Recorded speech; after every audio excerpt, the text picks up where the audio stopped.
제1장 미천왕 한의 그림자를 지워라. 서기 300년에서 331년. 차가운 새벽 안개가 대동강 물결 위를 유영하듯 흘렀다. 성곽 위에 선 미천은 숨을 길게 들이마시고 호흡을 가다듬었다. 그의 눈앞에는 아직도 낡은 깃발들이 펄럭이고 있었다. 그 깃발들은 긴 세월 동안 이 땅 위에 들이온 타국의 흔적이었다. 낭낭의 문장, 외래어로 적힌 명령서들, 그리고 관료의 관복에 남은 이국의 색채들. 그것들은 고구려의 것이 아니었다. 이제 끝낼 시간이다. 그의 목소리는 조용했지만 성문 아래에서 기다리는 장수들의 심장까지 울릴 만큼 단단했다. 미천은 늙은 명재상과 전사 출신의 장군들, 그리고 태학에서 성장한 젊은 학자들을 가까이 불러 모았다. 그는 왕으로서의 위엄만으로 명령을 내리지 않았다. 그는 말을 아끼고 듣기를 잘했다. 그가 귀를 기울인 것은 단순히 군사적 조언이 아니었다. 그 속엔 백성들의 불안과 상인의 계산, 노비의 바람까지 포함되어 있었다. 낭낭군의 존재는 군사적 점령보다 더 깊은 상처를 남겼다. 우리의 언어는 그들 문서 속에 갇히고 우리의 법은 그들의 규정 아래 표류했다. 우리가 진정으로 독립하려면 먼저 그들의 영향력을 뿌리째 뽑아야 한다. 장군 중 하나가 물었다. 그러면 공격합니까? 폐하? 우리 병력으로 감당할 수 있을까요? 미천은 성벽 아래로 내려다보며 손가락으로 강물의 흐름을 가리켰다. 강물은 얕은 곳도 있고 깊은 곳도 있다. 우리는 얕은 곳을 건너고 깊은 곳은 다리를 놓을 것이다. 전투는 한 번의 돌진이지만 전쟁은 준비의 연속이다. 그는 전선을 정비하고 물자를 비축하며 낭낭군과 연계된 토착 세력들을 분열시켰다. 외교와 정보전, 기만과 결속. 그의 전략은 단순한 군사작전이 아니라 국가 전체를 다시 세우는 작업이었다. 봄이 되었고 첫 전투는 예상보다 빠르게 찾아왔다. 낭낭의 요새는 가벼운 기습에 흔들렸고 고구려의 말을 탄 돌격대는 강을 따라 기동전을 벌이며 보급선을 차단했다. 미천은 전장을 직접 걸었다. 그의 갑옷은 화려하지 않았다. 검은 가죽 위에 최소한의 철편이 얹혀 있을 뿐이었다. 왕이 전면에 서는 모습은 병사들의 두려움을 격려로 바꾸었다. 너희는 내 형제다. 그는 전사들에게 외쳤다. 오늘 우리는 우리 땅에서 외침이 아닌 말소리를 되찾을 것이다. 전투는 격렬했다. 돌과 화살, 창끝에서 튀는 불꽃과 금속 소리가 하늘을 찢었다. 그러나 미천의 군대는 조직적이었다. 야전에서의 속도와 지형을 이용한 움직임이 낭낭에 느리고 무거운 진영을 무너뜨렸다. 중요한 순간마다 기마대가 측면을 찌르며 적을 흩뜨렸다. 성을 지키던 병사들의 사기는 무너졌고 낭낭 측 지휘관은 항복을 요청해왔다. 고구려의 이름으로 이 땅을 돌려주십시오. 그는 항복서에 자신의 붓으로 글을 새겼다. 짧은 문구였지만 그 의미는 무거웠다. 그날 밤 고구려의 깃발이 오래된 낭낭의 성로 위로 다시 올라갔다. 백성들은 처음에는 조심스러웠지만 곧 기쁨의 함성으로 답했다. 시장에서는 희미했던 자국어가 되살아났고 아이들은 새로운 노래를 배웠다. 그러나 미천은 예속과 해방의 차이를 알고 있었다. 깃발 하나를 바꾼다고 이전의 구조가 사라지는 것은 아니었다. 그가 가장 두려워한 것은 내부의 분열이었다. 승리의 기쁨이 오래가지 않도록 하기 위해 그는 행정개혁을 단행했다. 토지의 소유와 세금 징수 체계를 재정비하고 지방의 군벌들을 유능한 신하로 흡수하거나 감시했다. 그는 귀족의 반발을 사지 않으려 조심스러웠으나 필요하면 감히 손을 뻗을 준비도 하고 있었다. 어느 밤 미천은 태학에서 배운 젊은 학자의 편지를 받았다. 편지에는 이렇게 적혀 있었다. 폐하, 백성들이 가장 두려워하는 것은 다시 다른 이의 법 아래 놓이는 것입니다. 폐하께서 법과 교육으로 그 두려움을 지워주십시오. 그 편지는 미천의 가슴을 쿡 찔렀다. 그는 칼로만 나라를 세우는 것이 오래가지 못함을 배운 자였다. 그래서 그는 태학의 교사들을 불러 교육을 확장하고 관료의 선발에 학문적 기준을 일부 도입했다. 그는 신하들에게 말하기를 군대는 땅을 지키고 학문은 마음을 지킨다고 했다. 그러나 모든 승리는 적을 만들었다. 낭낭의 잔존 세력 중 일부는 산속으로 도망쳐 반군을 조직했고 외세와 은밀히 접촉하여 복귀를 모색했다. 그들은 고구려의 새로운 중심을 흔들기 위해 교란 정책을 펼쳤다. 상인들을 매수하고 일부 지방 관리들을 회유했다. 미천은 이들을 정보전으로 하나씩 제거했다. 포로로 잡힌 지휘관들은 공개 재판을 받고 일부는 정치적 타협으로 흡수되었다. 한 번은 수도 근처의 작은 마을에서 도적대가 습격을 감행했다. 그들은 과거 낭낭 체제의 잔재를 믿고 저항했지만 미천의 군대는 민첩하게 진압했다.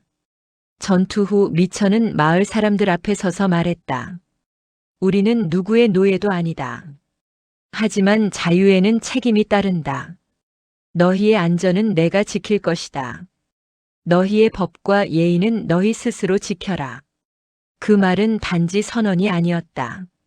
미천은 실제로 민생 안정을 위해 곡물 창고를 열고 도로를 정비하며 소규모 농민들에게 토지 사용권을 나눠주었다. 이런 실천이 바로 그의 통치에 대해 백성들이 신뢰를 쌓는 방식이었다. 세월이 흐르고 미천의 머리에 흰 털이 보이기 시작했다. 그는 한때 젊은 장수가 되어 전장을 누볐고 그 카리스마로 국가를 끌어올렸다. 이제 그는 왕이 되어 더 넓은 관점에서 나라를 바라보았다. 그는 한 번 더 성벽 위에 올라 대동강을 바라보았다. 강물은 여전히 흐르고 있었고 강가에는 새로운 마을과 오래된 산채가 조화를 이루고 있었다. 우리는 그림자를 떼어냈지만 우리 자신을 완성해야 한다. 그는 속삭였다. 다음 세대는 우리의 노력을 이어받아야 한다. 강토는 단지 땅이 아니다. 우리의 이야기다. 미천왕의 치세는 낭낭의 축출로 장식되었지만 그 승리는 시작에 불과했다. 그는 국가의 뼈대를 세웠고 그 위에 법과 교육 그리고 국민적 자긍심을 올려놓았다. 그의 결정들은 이후 세대가 더 넓은 세계로 나아갈 수 있는 초석이 되었다.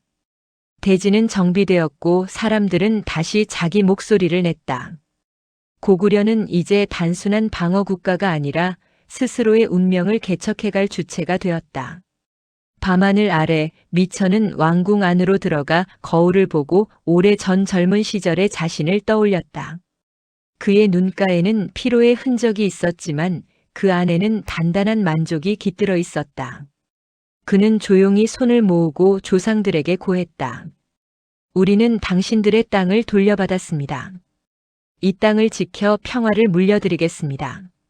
그리고 그는 불이 꺼진 왕실 창문 너머로 깜빡이는 촛불을 바라보며 몸을 누였다. 다음 날도 또다시 해야 할 일이 많았다. 왕의 삶은 전투로만 이루어지지 않았다. 그것은 매일을 성실히 쌓아 올려 나라의 내일을 만드는 일이었다. 미천은 그 일을 기꺼이 수행했다. 한 나라의 이름과 자존심을 오래도록 지키기 위해. 제2장 고국원왕 피로 쓰인 부활의 맹세서기 331년에서 371년. 겨울의 끝자락 차가운 바람이 평양성의 깃발을 거칠게 흔들고 있었다. 하늘은 잿빛이었고 백성들의 얼굴은 그 하늘빛처럼 어두웠다. 젊은 왕 고국원왕은 성루에 올라 서쪽 하늘을 바라보고 있었다. 그의 눈앞에는 한때 찬란했던 영토가 있었다. 미천왕, 즉 그의 조부가 피로 되찾았던 땅이었다. 그러나 지금 그 땅은 다시 흔들리고 있었다. 남쪽 백제의 군세가 날마다 북상하고 있었고 국경의 성들이 하나둘씩 불타고 있었다. 폐하 백제의 근초 고왕이 군을 이끌고 평양으로 향하고 있습니다. 사신의 목소리는 공포로 젖어 있었다. 고국원왕은 그 말을 들은 뒤에도 침묵했다. 그의 손은 떨렸지만 눈빛은 부드럽지 않았다. 그는 천천히 성벽 아래를 내려다보며 물었다. 병사들은 준비되어 있는가? 예, 그러나 수가 너무 다릅니다. 그럼에도 싸워야 한다. 그는 조용히 대답했다. 우리가 물러서면 백성들은 더는 왕을 믿지 못한다. 그날 밤 궁정에는 전운이 감돌았다. 무사와 장수들이 철갑을 손질하며 긴장된 침묵 속에 앉아 있었다. 고국원왕은 조용히 홀로 불상을 바라보았다. 촛불이 일렁이는 그 앞에서 그는 처음으로 왕이 된 이후의 두려움을 느꼈다. 나는 아직 미천왕만큼의 힘이 없다. 나는 그의 피를 이었으나 그의 그늘에 갇혀 있다. 그는 손을 모았다. 조상들이여, 만약 제게 왕의 피가 흐른다면 오늘 그 증거를 보이게 하소서. 그때 문이 열리고 한 여인이 들어왔다. 왕의 누이 궁녀달이었다. 그녀는 눈에 눈물을 머금은 채 무릎을 꿇었다. 오라버니, 부디 직접 나서지 마세요. 왕은 살아야 나라가 삽니다. 고국원왕은 조용히 미소 지었다. 다리야, 왕이 죽으면 또 다른 왕이 세워진다. 그러나 왕이 도망치면 고구려의 이름은 사라진다. 이튿날 새벽 평양성의 문이 열렸다. 짙은 안개 속에서 군사들이 행렬을 이루었다. 고국원왕은 붉은 갑옷을 입고 말을 타고 선봉에 섰다. 그의 곁에는 충신 연명부 장군이 있었다. 폐하 전하께서 직접 전선으로 나서신다면 병사들은 힘을 얻을 것입니다. 하지만 그만큼 위험도 커진다. 왕은 전쟁의 중심이다. 중심이 흔들리면 전쟁은 시작도 끝도 없다. 고국원왕은 고개를 끄덕였다. 그러면 중심이 되겠다. 그의 목소리는 낮았지만 병사들은 모두 들었다. 그 말 한마디에 수천 명의 눈빛이 달라졌다. 그들은 무너져가던 사기를 다시 붙잡았다. 전쟁은 황초령 근처에서 벌어졌다. 백제의 군세는 이미 평양의 외곽을 장악한 상태였다. 근초고왕은 직접 군을 이끌며 북진했고 그 뒤에는 백제의 명장 진사왕이 있었다. 고구려의 왕은 아직 젊다. 그에게 두려움을 심어라. 근초고왕의 명령이 하달되었다. 고국원왕은 전면전 대신 지형을 이용한 방어전을 택했다. 언덕 위에 군사를 배치하고 매복으로 시간을 벌었다. 그러나 백제의 공격은 예상보다 빨랐다. 화살이 비처럼 쏟아지고 불화살이 성을 뒤덮었다. 물러서지 마라. 왕의 외침이 전장을 울렸다. 그의 창끝은 피로 물들었고 적의 방패를 부수며 전진했다. 전사들이 왕의 뒤를 따랐다. 하지만 적은 너무 많았다. 백제의 주력군이 좌우를 포위하고 고구려의 군대는 고립되었다. 연명부 장군이 왕의 곁에서 외쳤다. 폐하, 후퇴하셔야 합니다. 아니, 내가 물러서면 병사들도 무너진다. 왕은 다시 말을 몰아 전면으로 나아갔다. 그의 갑옷은 화살에 찢겼고 창은 부러졌다. 그는 쓰러진 병사 옆에 무릎을 꿇었다. 일어나라. 아직 끝나지 않았다. 그러나 병사는 이미 숨을 거두었다. 그 순간 백제의 근초고왕이 직접 전장 중앙으로 들어왔다. 두 왕의 시선이 맞닿았다. 고구려의 왕이여. 근초고왕이 외쳤다. 하늘은 이미 너희를 버렸다. 대동강은 내 손 안에 있다. 고국원왕은 피를 삼키며 창을 들었다. 하늘이 우리를 버렸다면 나는 땅이 되어 싸우리라. 두 왕은 서로를 향해 달려들었다. 창과 창이 부딪히며 불꽃이 튀었다. 하지만 운명은 잔혹했다. 백제의 창끝이 고국원왕의 가슴을 꿰뚫었다. 그의 입에서 피가 쏟아졌고 그는 비틀거리며 땅을 바라보았다. 붉은 피가 대동강으로 흘러내렸다. 하늘은 그 순간 검붉게 물들었다. 근초고왕은 피 묻은 창을 내려다보았다. 그대는 훌륭한 왕이었다. 하지만 시대는 내 것이다. 고국원왕은 마지막 숨을 내쉬며 속삭였다. 아니다, 내 시대는 아직 끝나지 않았다. 우리의 피가 마르기 전에 후손이 다시 일어날 것이다. 그의 시선이 하늘로 향했다. 흰 구름 사이로 붉은 노을이 스며들며 마치 그가 남긴 맹세를 하늘이 새겨 넣는 듯 했다. 전장은 침묵했다. 병사들이 왕의 시신을 감싸고 울부짖었다. 왕이시여, 어찌 우리를 두고 먼저 가십니까? 왕의 피는 강에 스며들었으나 그 뜻은 하늘에 새겨졌다. 평양으로 돌아온 전사들은 그 피 묻은 깃발을 들고 왕의 혼을 위한 제단을 세웠다. 백성들은 음식과 향을 바치며 울었다. 이 땅이 다시 불타오를 때까지 우리의 피와 눈물로 왕의 뜻을 잇겠노라. 그날 이후 고구려의 산천은 조용했으나 백성들의 가슴 속에서는 새로운 불씨가 피어올랐다. 그 불씨는 시간이 흘러 소수림 왕의 개혁으로 광개토대왕의 정복으로 마침내 다시 타오르게 될 운명이었다. 고국원왕은 쓰러졌지만 그의 죽음은 패배가 아닌 부활의 시작이었다. 그리고 사람들은 그를 이렇게 불렀다. 하늘에 맹세한 왕 고국원왕. 그의 피로 물든 대동강은 그날 이후 고구려의 부활을 증언하는 붉은 강이라 불렸다. 제3장 소수림왕 법과 불의 나라를 세우다 서기 371년에서 384년 대동강의 물결은 여전히 붉었다. 고국원왕이 백제의 창에 쓰러진 날 이후 고구려는 무너진 산성과 불탄 마을 위에서 신음했다. 백성들은 하늘을 바라보며 통곡했고 왕의 피 묻은 갑옷은 수도 국내성의 성벽 위에 걸려 있었다. 그것은 패배의 상징이자 다시는 같은 치욕을 겪지 않겠다는 맹세의 깃발이었다. 그때 젊은 왕자 소수림이 조용히 왕좌에 올랐다. 그의 눈빛은 차가웠다. 그러나 그 차가움 속에는 불타는 의지가 숨어 있었다. 칼로 잃은 나라는 법으로 되찾겠다. 그 한마디가 나라의 운명을 바꾸기 시작했다. 고구려의 백성들은 전쟁의 공포 속에서 서로를 의심했다. 도적이 들끓었고 귀족들은 사병을 거느려 사리사욕을 채웠다.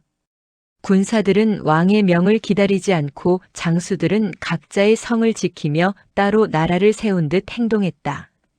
소수림 왕은 이를 보고 분노했다. 그는 신하들을 불러 모아 냉정하게 말했다. 왕은 혼자가 아니다. 법이 없으면 백성은 짐승이 되고 나라는 모래 위에 성이 된다. 그리하여 그는 율령을 반포했다. 고구려 역사상 최초의 법이었다.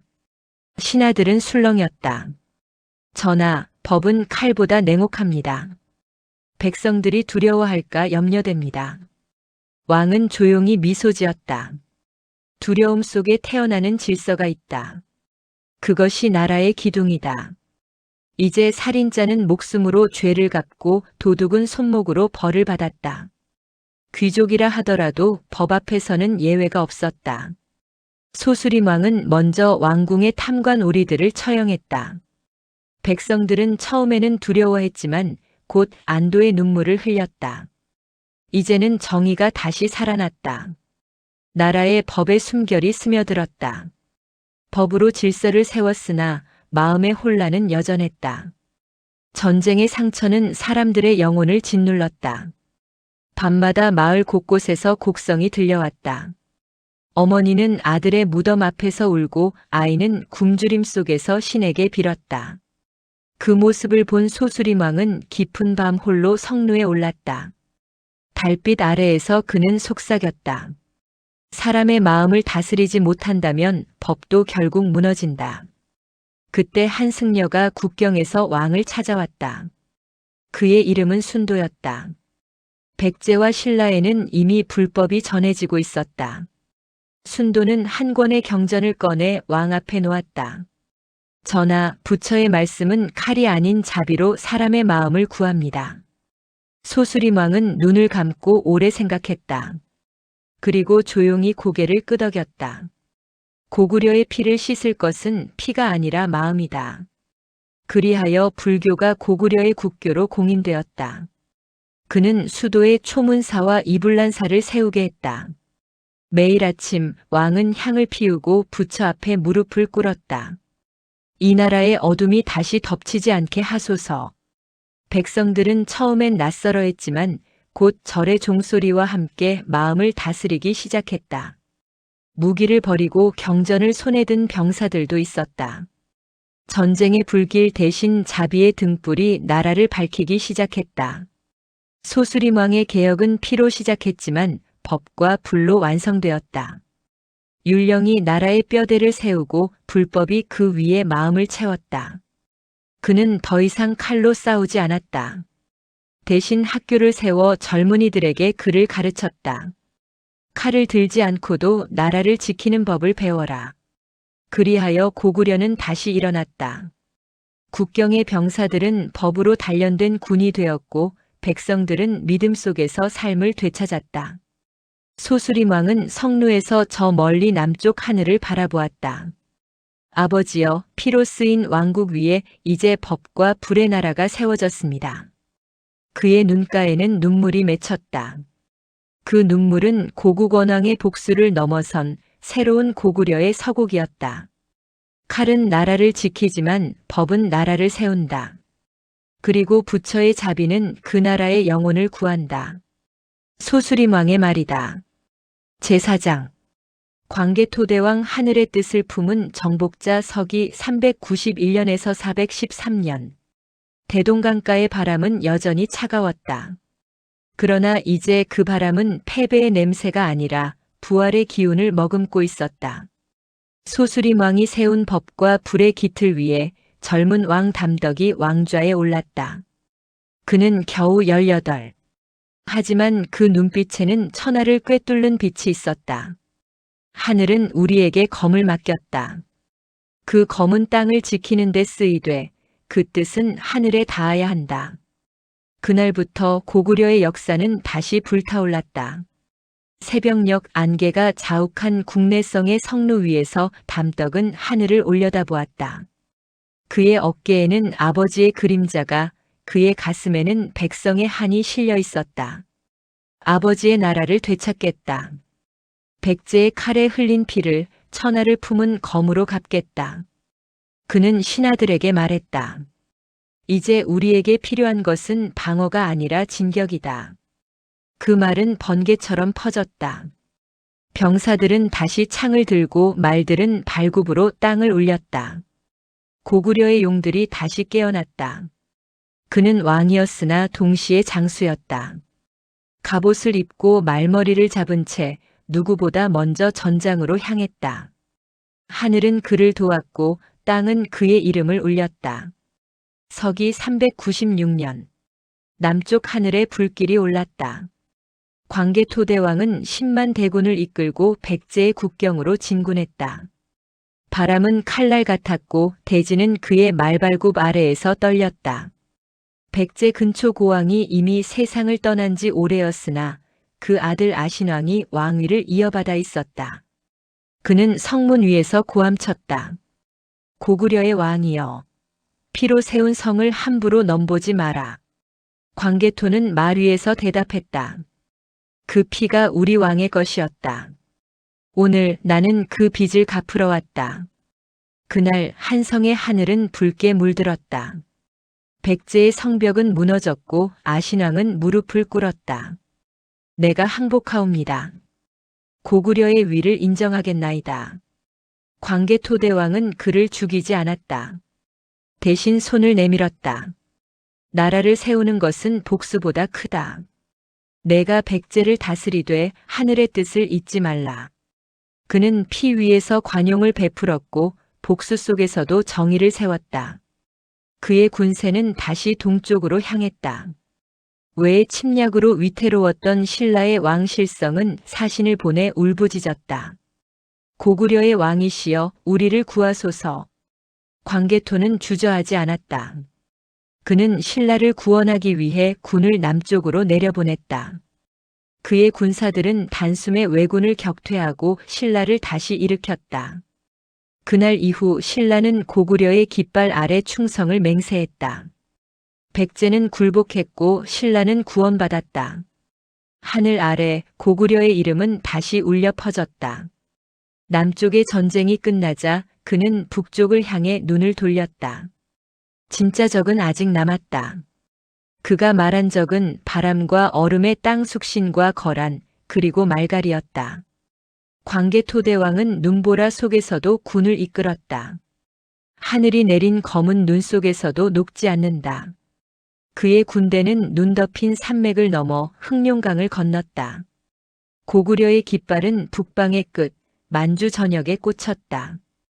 그곳에서 잡은 전리품은 산을 이루었고 포로들은 그가 다스린 법 아래 평화를 배웠다. 그는 군사들에게 말했다. 우리가 땅을 넓히는 이유는 백성을 굶기지 않기 위함이다. 그것이 하늘이 우리에게 맡긴 사명이다. 그의 정복은 단순한 확장이 아니었다. 그것은 고구려의 정신이 하늘까지 닿는 여정이었다. 세월이 흘러 광개토대왕의 말이 늙고 갑옷이 다를 무렵이었다. 그는 어느 날 밤 홀로 별빛 아래 서 있었다. 저 멀리 자신이 세운 성과 도시의 불빛이 반짝였다. 하늘이여, 내가 당신의 뜻을 따랐습니까? 그의 물음에 바람이 대답했다. 너는 검으로 나라를 세웠고 자비로 백성을 품었다. 그것이 곧 하늘의 길이다. 그는 미소 지었다. 그렇다면 이제 나의 혼은 고구려의 하늘에 머무르리라. 그해 겨울, 광개토대왕은 조용히 세상을 떠났다. 그의 나이 39. 짧은 생애였지만 그의 이름은 천년을 뚫고 남았다. 나는 하늘의 아들이라. 하늘이 내게 검을 주셨고 나는 그 검으로 세상을 밝혔노라. 광개토대왕. 그가 떠난 뒤에도 백성들은 매년 성루에 올라 하늘을 향해 절했다. 바람은 여전히 북에서 불었고 그 바람 속에는 왕의 목소리가 섞여 있었다. 고구려는 아직 끝나지 않았다. 내가 세운 하늘의 뜻은 다음 세대가 이어가리라. 제5장. 장수왕 아버지의 제국을 완성하다. 서기 413년에서 491년. 광개토대왕이 세상을 떠난 그날 밤 평양의 하늘에는 눈 대신 별이 내렸다. 백성들은 하늘을 올려다보며 속삭였다. 왕께서 하늘로 돌아가셨다 하지만 그 별빛은 사라지지 않겠지. 그 별빛을 이어받은 이는 바로 그의 아들 거련이었다. 그는 19의 나이에 왕좌에 올랐다. 아버지의 검은 여전히 날카로웠고 제국의 숨결은 그의 어깨 위에서 다시 뛰기 시작했다. 새벽 젊은 왕은 고국의 수도 국내성 성루 위에 섰다. 그곳은 아버지가 세상을 다스리던 곳, 고구려의 심장이었다. 그러나 그는 느꼈다. 이 땅은 더는 제국의 중심이 되기엔 좁았다. 그는 대신들에게 말했다. 고구려의 기운은 하늘을 덮었지만 우리의 중심은 아직 북쪽에 갇혀 있다. 한반도의 중심으로 내려가야 한다. 우리가 진정으로 천하를 잇고자 한다면 강과 바다가 만나는 곳에 수도를 세워야 한다. 그 말에 신하들은 술렁였다. 전하, 그것은 선조의 자리를 버리는 일입니다. 그러자 장수왕은 굳건히 대답했다. 아버지는 땅을 넓히셨다. 나는 그 위에 나라를 세울 것이다. 그리하여 서기 427년 고구려의 수도는 평양성으로 옮겨졌다. 그날 강가에 울린 북소리는 천지를 흔들었다. 백성들은 강물을 바라보며 말했다. 이제 우리 왕은 하늘과 바다를 함께 품으셨다. 평양의 성벽은 돌로 쌓였으나 그 위에 새겨진 것은 야망이었다. 장수왕은 단지 수도를 옮긴 것이 아니라 고구려의 중심을 북방에서 한반도 전체로 확장시킨 것이었다. 아버지의 검이 닿지 못한 곳이 아직 남았다. 장수왕은 지도를 펼쳤다. 그의 손끝은 남쪽으로 바로 한강 유역을 가리켰다. 그곳은 옛날 백제가 차지했던 땅, 그리고 고국 원왕이 쓰러졌던 그 피의 강이었다. 그 피를 흙으로 덮지 않겠다. 이제 우리가 다시 그 강을 되찾을 것이다. 서기 475년 장수왕은 대군을 이끌고 백제의 수도 한성으로 향했다. 비와 천둥이 뒤섞인 그날 고구려의 군세는 하늘의 번개처럼 남아있다. 백제의 계로왕은 끝까지 저항했으나 그의 성은 무너지고 한강의 물결은 다시 붉게 물들었다. 왕이시여, 한 성이 함락되었습니다. 그 소식이 평양으로 전해지자 장수왕은 고개를 들었다. 아버지의 혼이 웃고 계시겠구나. 그는 조용히 명했다. 전쟁은 끝났다. 그러나 백성의 눈물은 거두어야 한다. 그는 백제의 포로들을 죽이지 않았다. 대신 백성들을 보호하고 마을을 재건하게 했다. 그에게 있어 정복은 파괴가 아니라 질서의 회복이었다. 그날 이후 한강의 물은 다시 고구려의 깃발을 비추었고 백성들은 하늘을 향해 절했다. 고구려가 돌아왔다. 전쟁의 시대가 잠시 끝나자 장수왕은 칼을 내려놓고 붓을 들었다. 그는 말했다. 나라를 세우는 것은 검으로 시작하지만 지키는 것은 글과 예로 완성된다. 평양에는 수많은 학당과 사찰이 세워졌다. 불법은 백성의 마음을 다스렸고 유학은 관리들의 정신을 바로 세웠다. 고구려의 화공들은 벽에 하늘과 전쟁, 그리고 왕의 뜻을 그렸다. 그 벽화들은 지금도 남아 왕의 숨결을 전한다. 한편 사신들이 중국, 일본, 부여, 외에 이르기까지 왕명을 전했다. 그들의 입에서 나온 말은 하나였다. 하늘 아래 가장 강한 나라는 고구려다. 세월이 흘러 장수왕의 머리칼에는 흰 눈이 내렸다. 그는 아버지의 무덤 광개토대 왕릉비 앞에 섰다. 아버지, 당신이 넓힌 땅 위에 저는 나라를 세웠습니다. 이제 고구려는 바다와 산, 강과 하늘을 모두 품었습니다. 바람이 불었다. 그 바람 속에서 들리지 않는 목소리가 대답했다. 잘했다, 아들아. 너는 내 뜻을 완성했구나. 그는 무릎을 꿇고 조용히 눈을 감았다. 이제 고구려는 천하의 중심이 되었습니다. 아버지의 피로 시작된 제국은 이제 영원히 이어질 것입니다. 그의 통치는 78년, 고구려 역사상 가장 길고 가장 찬란한 시기였다. 그가 떠난 뒤에도 평양의 성루에서는 왕이 남긴 명언이 울려 퍼졌다. 검으로 세운 나라는 불안하다. 그러나 마음으로 세운 나라는 천년을 간다. 그리하여 광개토대왕이 하늘의 뜻을 품은 정복자였다면 장수왕은 그 뜻을 땅 위에 완성한 제국의 설계자였다. 고구려의 영토는 요동에서 한강까지, 그 문화는 북방의 초원에서 일본 열도까지 미쳤다. 그리고 그 이름은 천년이 지나도 여전히 사람들의 가슴속에 살아있었다. 나는 고구려의 왕이 아니라 하늘이 남긴 뜻의 관리자다. 장수왕. 미천왕의 칼끝에서 시작된 독립, 고국원왕의 피로 맺어진 맹세, 소수림왕의 법과 불의 빛, 광개토대왕의 하늘 같은 정복, 그리고 장수왕의 평화와 번영. 그 모든 세월이 합쳐져 고구려는 동북아의 제국이 되었다. 하늘은 높고 땅은 넓었으며 그들의 이름은 천년을 넘어 지금도 강물처럼 흐르고 있다.